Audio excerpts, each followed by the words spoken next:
పైకి రావాల్సిందిగా కోరుకుంటున్నాము. మణిరత్నం గారు, please put your hands together for Mani Ratnam గారు for Paidi Jayaraj film award. మనకి ఎన్నో అద్భుతమైనటువంటి సినిమాలని అందించినటువంటి దర్శకులు శ్రీ మణిరత్నం గారికి సాదర స్వాగతం పలుకుతూ వేదికపైకి ఆహ్వానించేస్తున్నాము. ఒకటా రెండా వారు అందించినటువంటి సినిమాలు ఒక గీతాంజలి కానివ్వండి, అలాగే నాయకన్ కానివ్వండి, బ్యూటిఫుల్ మౌనరాగం కానివ్వండి, సఖీ, అలాగే దళపతి, రావణ్, యువ, పొన్నియిన్ సెల్వన్, థగ్ లైఫ్, ఈ సినిమాల్ని అందించినటువంటి మణిరత్నం గారికి ఈ రోజున ఈ అవార్డుతో పాటు గోల్డెన్ మొమెంటో మరియు 10 లక్షల రూపాయల క్యాష్ ప్రైజ్ ని అండ్ అలాగే ప్రశంసా పత్రాన్ని అందజేయడం జరుగుతుంది. Congratulations to Mani Ratnam sir.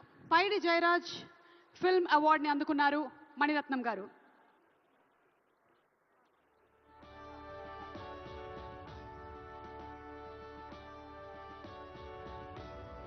Congratulations Mani Ratnam గారు. మనకి ఫిలిం వ్యూయింగ్ పర్స్పెక్టివ్నే ఆయన సినిమాలతో మార్చినటువంటి డైరెక్టర్, ఆ ఘనత ఆయనకి దక్కుతుంది. సో మణిరత్నం గారికి మరొకసారి శుభాకాంక్షలు తెలియచెప్తూ next BN Reddy film award దిగ్గజ దర్శకులు బిఎన్ రెడ్డి గారు, మల్లీశ్వరి, అలాగే